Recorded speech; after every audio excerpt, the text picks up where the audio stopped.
మీ business ఏదైనా మీ ఊర్లో promotion చేయాలంటే అది సుమన్ టీవీతోనే సాధ్యం. ఇప్పుడే సంప్రదించండి. ప్రస్తుతం మనం కాకినాడ పార్లమెంట్ అభ్యర్థిగా ప్రకటించినటువంటి తంగెళ్ళ ఉదయ శ్రీనివాస్ గారి దగ్గర ఉన్నాము. వాళ్ళ ఇంటి దగ్గర చాలా కోలాహలంగా ఉంది. జనసేన కార్యకర్తలు గాని, జనసేన నాయకులు గాని ఇక్కడ సంబర వాతావరణం నెలకొంది. తంగెళ్ళ ఉదయ శ్రీనివాస్ గారితో మనం ఒకసారి ఆయన ఏ విధంగా గెలుపు సంబంధించి ప్రణాళికలు రచిస్తున్నారు, అదే విధంగా పిఠాపురం జనసేన ఇన్ఛార్జ్ గా కూడా ఆయన ఉన్నారు. పవన్ కళ్యాణ్ గారు పోటీ చేస్తారని చెప్పి ఆయనే గత 10 రోజుల క్రితం ప్రకటించిన సంగతి అందరికీ తెలిసిందే. దీనిలో భాగంగా ఉదయ శ్రీనివాస్ గారు ఆయన ఏ విధంగా స్పందిస్తారు, ఆయన గెలుపుకు సంబంధించి ఏ విధంగా ప్రణాళిక రచిస్తున్నారు అనేది ఆయన మాటల్లో మనం తెలుసుకునే ప్రయత్నం చేద్దాం. నమస్తే ఉదయ్ గారు. ముందుగా సుమన్ టీవీ తరపు నుంచి మీకు కంగ్రాచులేషన్స్.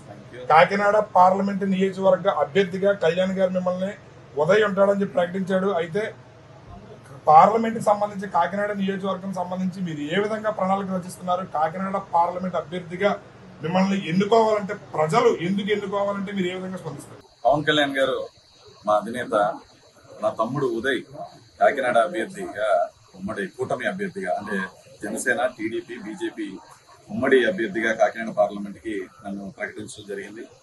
అలాగే పవన్ కళ్యాణ్ గారు మా అధినేత పిఠాపురం నుంచి పోటీ చేస్తున్నారని తెలపడం జరిగింది.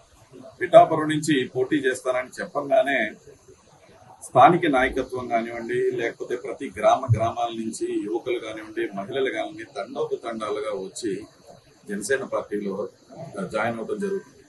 ఆల్మోస్ట్ 42 గ్రామాల నుంచి జాయినింగ్స్ ప్రోగ్రామ్స్ షెడ్యూల్ చేసుకున్నాం. మేము 42 గ్రామాల నుంచి కూడా వేలాది మంది ఒక జాయినింగ్స్ ప్రోగ్రామ్ ని ప్లాన్ చేసుకున్నాం. అన్ని త్వరలోనే జాయినింగ్స్ కూడా అవుతున్నాయి. అలాగే మా అధినేత పవన్ కళ్యాణ్ గారి ఆధ్వర్యంలో 160 మంది సుమారు స్థానిక నాయకులు అంటే సర్పంచ్లు కానివ్వండి, ఎక్స్ సర్పంచ్లు కానివ్వండి, ఎంపీటీసీలు కానివ్వండి, ఎక్స్ ఎంపీటీసీలు కానివ్వండి, సొసైటీ ప్రెసిడెంట్లు కానివ్వండి, ఎక్స్ సొసైటీ ప్రెసిడెంట్లు కానివ్వండి, వీళ్ళందరూ వచ్చి వివిధ వర్గాల నుంచి వచ్చి, అన్ని వర్గాల నుంచి వచ్చి కుల మత ఏ భేదం లేకుండా మొత్తం మా నాయకుడు పవన్ కళ్యాణ్ గారు అని చెప్పి పవన్ కళ్యాణ్ గారి సమక్షంలో జాయిన్ అవడం జరిగింది. అలాగే ఆ రోజు అందరినీ జాయిన్ చేసుకోవడం కుదరలేదు. దానికోసం స్వయానా పవన్ కళ్యాణ్ గారే పిఠాపురం వచ్చి ఇక్కడ మిగతా ఉన్న నాయకులందరినీ కూడా జాయిన్ చేసుకునే ప్రోగ్రామ్ త్వరలోనే పెట్టబోతున్నాం. ఈ నెలాఖరు లోపల ఆ ప్రోగ్రామ్ కూడా ఖరారు చేసి చెప్తాం. అలాగే ఉమ్మడి అభ్యర్థిగా నా తమ్ముడు ఉదయ్ ఇక్కడ పోటీ చేస్తారనగానే నా ఆనందానికి అంతులేదు. ఇది కూడా ఈ పార్లమెంట్ కూడా పవన్ కళ్యాణ్ గారు అసెంబ్లీ అభ్యర్థిగా నుంచునే పార్లమెంట్ కాబట్టి పిఠాపురంలో 1,00,000 మెజారిటీ ఎట్లా వస్తుందో కాకినాడ పార్లమెంట్ కూడా మొత్తం 7 నియోజకవర్గాలు 7కు 7 కూడా ఈ కూటమే గెలవబోతుంది. అది కూడా అత్యధిక మెజారిటీగా ఇక్కడ నిలవబోతుంది. 25 పార్లమెంట్ లో కూడా హైయెస్ట్ మెజారిటీ పార్లమెంట్ గా కూడా ఈ కాకినాడ పార్లమెంట్ నిలవబోతుంది. దానికి మీరు చూసారంటే పొద్దున్న నుంచి జనాలు కానివ్వండి, నాయకులు కానివ్వండి ఎలా స్వాగతం పలుకుతున్నారు, ఎలా వచ్చి కలుస్తున్నారు అనేది, అందరూ కలవటం కాదు పార్టీలో చేరటం, అంటే పార్టీలో చేరిపోయి పార్టీ కష్టపడి కళ్యాణ్ గారు ఉండే, మా అధినేత పవన్ కళ్యాణ్ గారు ఉండే పిఠాపురం నియోజకవర్గం కానివ్వండి, ఆయన అండర్లో ఉండే కాకినాడ పార్లమెంట్ కానివ్వండి, మిగతా 7 కాన్స్టిట్యున్సీస్ లో పిఠాపురంతో పాటు 6 కాన్స్టిట్యున్సీస్ పార్లమెంట్ మొత్తం 7ని కూడా హైయెస్ట్ మెజారిటీతో, ఈ రాష్ట్రంలోనే హైయెస్ట్ మెజారిటీతో మేము గెలవబోతున్నాం. కాబట్టి ఇక్కడ వైఎస్ఆర్ కాంగ్రెస్ పార్టీ తరఫు నుంచి పార్లమెంట్ అభ్యర్థిగా చామలశెట్టి సునీల్ గారు గత 3 సార్లు ఓడిపోవడం జరిగింది. ఈసారి నేను కాకినాడ పార్లమెంట్ నియోజకవర్గాన్ని నా సొంత నిధులతో లేదా సుమారు 400 కోట్ల రూపాయలతో నేను అభివృద్ధి చేస్తానని చెప్పి ఆయన ప్రణాళికలు రచిస్తున్నారు. అయితే మీరు ఇప్పుడు కాకినాడ పార్లమెంట్ కూటమిలో భాగంగా మీరు కాకినాడ అభివృద్ధికి ఏ విధంగా ప్రణాళికలు రచిస్తారు? మీ విజయానికి జన సైనికులు కానీ, తెలుగుదేశం కానీ, బీజేపీ తరఫు నుంచి కానీ మీకు ఏ విధంగా మద్దతు ఉండబోతుంది? మీరు ఎంత మెజారిటీతో గెలుస్తారని చెప్పి మీరు ఆశిస్తున్నారు? సొంత నిధులతో ఒక నియోజకవర్గాన్ని డెవలప్ చేసేసేలా ఉంటే ఈ 15 ఏళ్ళలో ఆయన ఎప్పుడూ చేసి ఉండవలసింది. ఇప్పటి వరకు కూడా ఎప్పుడూ చేయలేదు. నీళ్ళన్న మంచి వ్యక్తి అయినా కానీ ఆయన ఉండే పార్టీ అటువంటి పార్టీ, ఆ పార్టీ తరఫున నుంచోవడం వల్ల ఆయనకి ఈసారి కూడా ఓటమి తప్పదు. ఆయన ఎంత మంచి వ్యక్తి అయినా సరే పార్టీ అండ్ రాంగ్ సైడ్ ఉండటం వల్ల కంపల్సరీ ఓటమి తప్పదు. సొంత నిధులతో చేయాలి అంటే ఈ 15 ఏళ్లలోనే ఏ రోజైనా 400 కోట్లు అవసరం లేదు, 4 కోట్లతో చేసి ఉండొచ్చు. అలాంటిది ఏమీ జరగలేదు. అయినా అన్న ఇక్కడ ఉండరు కాబట్టి అన్న ఎలక్షన్ ముందు వస్తారు, 2 నెలల ముందు వస్తారు. 15 సంవత్సరాలు చేసినా సరే 2 నెలల ముందు వచ్చి ఉంటారు కాబట్టి ప్రజలకు పెద్దగా అంతగా తెలియదు. సో ఎలక్షన్ ముందు వచ్చేసి 400 కోట్లు ఖర్చు పెడతాను, 500 కోట్లు ఖర్చు పెడతానంటే నమ్మటానికి ఎవరూ లేరు. ఆయన వ్యక్తిత్వానికి నిజంగా ఆయన ఫస్ట్ ఎలక్షన్ ఓడిపోగానే ప్రజల్లో తిరుగుంటే 2వ ఎలక్షన్ కంపల్సరీ గెలుతురు. రెండో ఎలక్షన్ ఓడిపోయిన తర్వాత అయినా ఆయన ప్రజల్లో తిరుగుంటే మూడో ఎలక్షన్ అయినా గెలుతురు, మూడో ఎలక్షన్ ఓడిపోయిన తర్వాత ఆయన ప్రజల్లో తిరుగుంటే 4వ ఎలక్షన్ అయినా గెలుతురు. ఆయన ప్రజల్లో ఎలక్షన్ ముందే వస్తారు. కాబట్టి నేనైతే పిఠాపురం ఇన్ఛార్జ్ ప్రకటించిన రోజున మొట్టమొదటి రోజు నుంచి నేను ఇక్కడే ఉన్నాను, ప్రజల మధ్యలోనే ఉన్నాను. ఎన్ని ప్రోగ్రామ్స్ చేశాను అనేది మీ అందరికీ తెలుసు.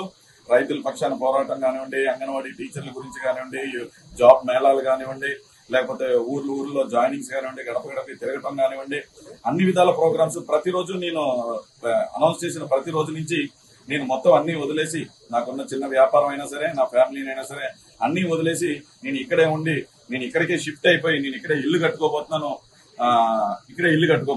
సో ప్రజలు అనేవాళ్ళు ప్రజల్లో తిరిగేటోళ్ళని ఆదరిస్తారు తప్ప మనం 2 నెలలకు ఒకసారి వస్తే, 5 ఏళ్ళకి ఒకసారి, 2 నెలలు వస్తే మాత్రం కంపల్సరీ ఆదరించడం. మంచి వ్యక్తి సునీలన్నా, కాకపోతే wrong place at wrong time. చెప్పండి, ఇక్కడ కాకినాడకు సంబంధించి తెలుగుదేశం పార్టీ తరపు నుంచి సానా సతీష్ గారు ఎంపీ అభ్యర్థిగా ఆయన కూడా ప్రయత్నాలు చేశారు. దానిలో భాగంగానే ఆయన ప్రచారాలు కూడా ముందుగానే మొదలు పెట్టడం జరిగింది. దీనిలో భాగంగా ఆయన టికెట్ ఇవ్వకుండా మీకే ఇవ్వడం జరిగింది. అయితే తెలుగుదేశం పార్టీ కార్యకర్తలు గానీ, సానా సతీష్ గారి అభిమానులు గానీ మీరు ఏ విధంగా కలుపుకుని వెళ్ళబోతున్నారు? వాళ్ళు సహకారం మీకు ఉంటుందని మీరు ఆశిస్తున్నారు? 100% ఉంటది. జనసేనకి 2 పార్లమెంట్లు 25లో వచ్చినవి, 2 పార్లమెంట్లు. తెలుగుదేశం నిజంగా అకామిడేట్ చేయాలంటే తెలుగుదేశం వచ్చేసి 23లో ఎక్కడో దిక్కిన, అంటే 23 స్థానాల్లో ఎక్కడైనా అకామిడేట్ చేయొచ్చు. ఈ పార్లమెంట్ స్థానం జనసేన పార్లమెంట్.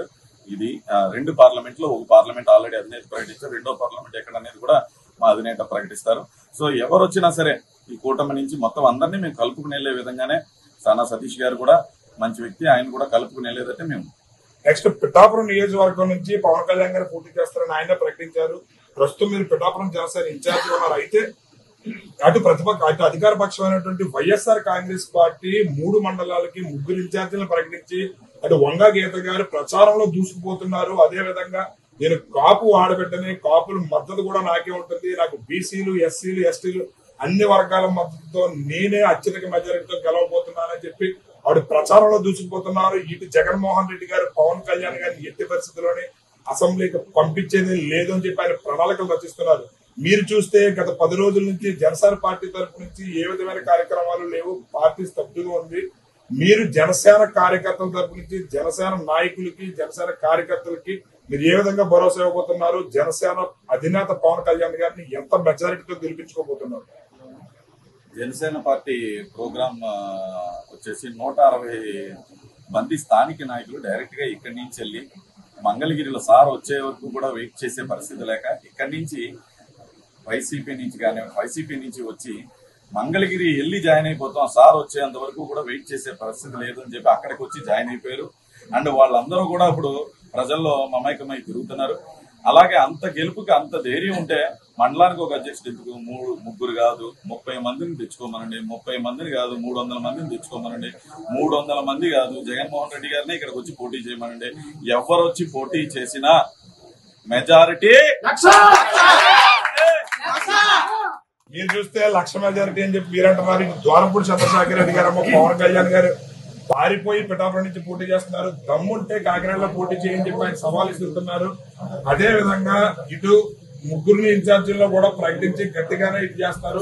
ద్వారంపూడి చంద్రశేఖర్ రెడ్డి గారు నేను గెలవనేమని చెప్పి అంటున్నారు. ఆయనకి మీరు ఏ విధంగా సమాధానం చెప్పబోతున్నారు? ఈ మాట అంటానికి ఏముంది? దమ్ము ఉంటే జగన్మోహన్ రెడ్డి గారిని పిఠాపురం వచ్చి పోటీ చేయమని నేను అంటాను. ఈ మాటలు అంటానికి ఏముందండి? టీడీపీ అంటారు, దమ్ము ఉంటే జగన్మోహన్ రెడ్డి గారిని వెళ్ళి కుప్పం వెళ్ళి పోటీ చేయమనండి, దమ్ము ఉంటే వెళ్ళి మంగళగిరి వెళ్ళి పోటీ చేయమండి. ఈ మాటలు అంటానికి ఏముంది? ఫస్ట్ కాకినాడ సిటీ కూడా ఓడిపోతుంది, అది గెలిపించుకునేలా అక్కడ మెజారిటీ లేదు. పిఠాపురం అది వస్తే 2 పోతాయి ఆయనకి. ఫైనల్ గా చెప్పండి, మీరు ఎంత మెజారిటీతో గెలవబోతున్నారు? పవన్ కళ్యాణ్ గారు ఎంత మెజారిటీతో గెలిపించబోతున్నారు? పవన్ కళ్యాణ్ గారి మెజారిటీ 1,00,000కి పైగా. ఆ 1,00,000 నాతో కలుపుకుని మిగతా వచ్చే 6 నియోజకవర్గాల్లో వచ్చే మెజారిటీ కూడా కలిపి పార్లమెంట్ మెజారిటీ వస్తుంది. Okay, thank you. రైట్, ఇటు శ్రీనివాస్ గారు